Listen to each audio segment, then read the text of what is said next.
Hi there, hope you're doing well. In today's video we're going to take a look at something that's been requested to me by a couple viewers, which is chord extensions.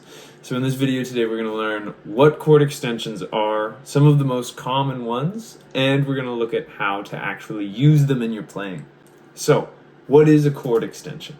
A chord extension refers to a note that is added to a chord that is beyond the original triad. Depending, some people might argue that it needs to be an octave up, but in general, I'm going to think that an extension is dressing up a triad. So for example, if I had a G major triad here, I have my root third and fifth, G, B, and D right here. If I were to add, say, the note F sharp on top of that, now I get a G major 7. I've extended the harmony. Now, if I wanted to take it a little bit further, I could add the note A to the chord instead of that F sharp, and now I have a G add 9 chord, because I've added the 9th of the key, which is the same as the second note of the scale. So say I went G, A, that's second, but up an octave. So if I went 1, 2, 3, 4, 5, 6, 7, 8, 9, it's the 9th of the scale, and that's why we call it a 9th. So that's kind of the basic premise. And what I really wanted to do with this video is show you a couple different really common ones. So adding that 9th, this is one of the most common chord extensions that there ever is, because it works great on both major and minor chords. So for example, if we were playing a major add 9, this is a really good fingering for it. So 5, 4, 3, 5 on those strings, and my root is just, these are all going to be root position chords. If I wanted to make this minor, what I would do is I would play this G minor shape, and I add that same note on top of it. It's a really beautiful sound. So this would be G minor add 9. And now, just so that we have kind of a wide net of voicings available to us, so here's G major 9, G major add 9, G minor add 9. Let's do it also with our root on the A string. So this would look like this. So I'll use the same chord, so I'm in G. This one might be a little bit hard for you to reach, so be kind to yourself while you practice this. But so I've got 10th fret of my A string, 9th fret of my D string, 7th fret of my G string, and then my 9 is on the 10th fret of my B string. So I've got G, B, D, A, and it sounds like that. And to make it minor, I just kick my middle finger down to the 8th fret. And those are the exact same voicings, just in two different places.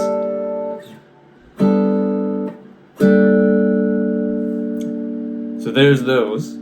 So the next kind of common chord extension that works on both major and minor chords would be adding either a 6th or a 13th.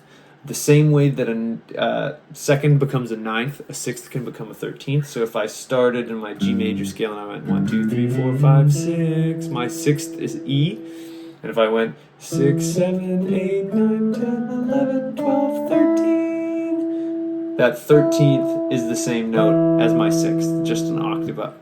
But so if we were to do that, there's a couple different ways we could look at it, and a couple different ways that we could do this. But so if I have my basic G major triad here, particularly in this key, I can just play that open E string to add that 6th in there. I could also, like, say I was doing it in A, my 6th is going to be F sharp. This is a bit of a gnarly reach, so fair enough if you're not the biggest fan of this one. So I've got 7, 6, 5, and then 2. I'm playing that F sharp.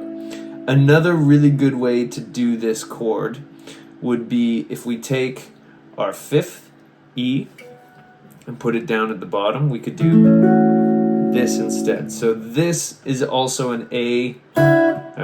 This is A6 or A13 played straight. We could also do it like this, which is 7 on my A string, 7 on my D string, 6 on my G string, and 7 on my B string. So this, now, our root is on the D string is the only thing that we need to be careful of. So if I wanted to do the same voicing with G, rather than doing this one, it looks like this. So my root is on that D string, G. If I want to do it on F, same chord voicing there. Now, if we were to do this with a minor chord, it works exactly the same way. To get a minor sixth, we can do this kind of thing. We could also this one works out a lot worse if we were to do, like, this is a huge reach with that minor third. So let's do the exact same trick that we did. We're going to put the sixth on our B string, and it would look like this if we wanted to do a minor sixth chord. So this is A minor 6, and it's 7, 7, 5, 7. So major, minor. It's really that simple. We just move that one note down and we've got it. And now let's put the same idea onto our A string. So if we were to do this, here would be my G. If I were to add a major 6 to this, I might end up with this monstrosity. It's a pretty big stretch.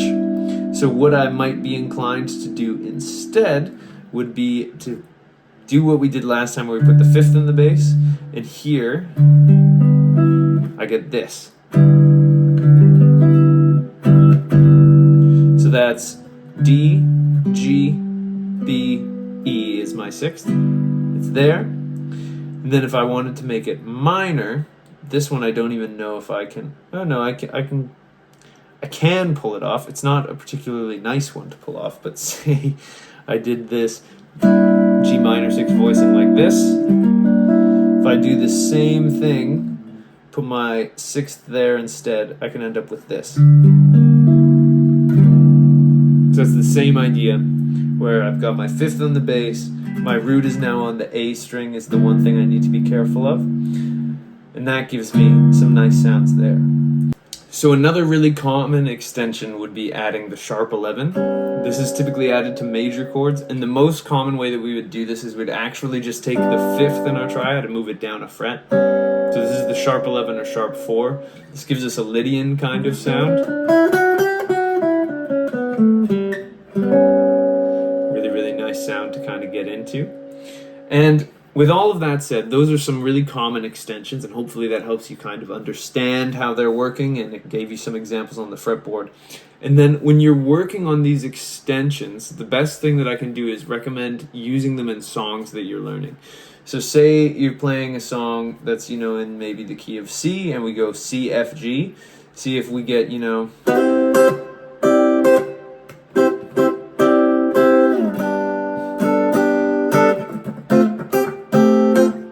there I was using C, I used G, and I was putting ninths on all of them. And this is kind of fun because extensions can help you create some of that motion, where rather than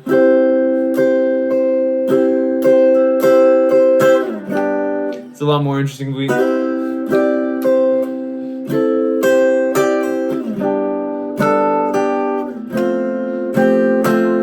It lets us add a little bit of dialogue in them.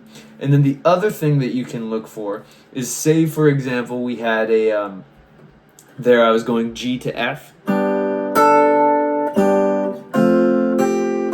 There I'm kind of creating this little melody on top of my chords of. And that can be a really nice use of extensions, is if you figure out ways to kind of blend them together. Like this will be a bit of a fancier example in a jazz setting, but say I was doing a 2-5-1 to E flat, and I did this F minor 9, and then I go to B flat 7 sharp 5, and then I go to E flat 6 9. So on top of that I had this beautiful line. So I'll do that one more time.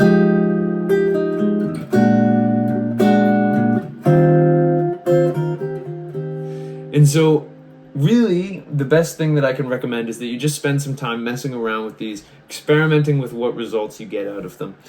It's super useful, and it can really help you add some musicality to your playing. So I hope you found this video on extensions useful. If you did, I'd really appreciate it if you could like and subscribe. It really helps me out more than you could know. If you'd like to take a guitar lesson with me, I have a link to my website down below where you can get in touch with me. I teach all levels of students and all genres of students, and I'd love to work with you on whatever's troubling you on the guitar. And lastly, I've got a video coming out every Monday and Thursday. I would love to see you in the next one, and until I do, I wish you a wonderful day, and I hope you get to have some fun playing the guitar.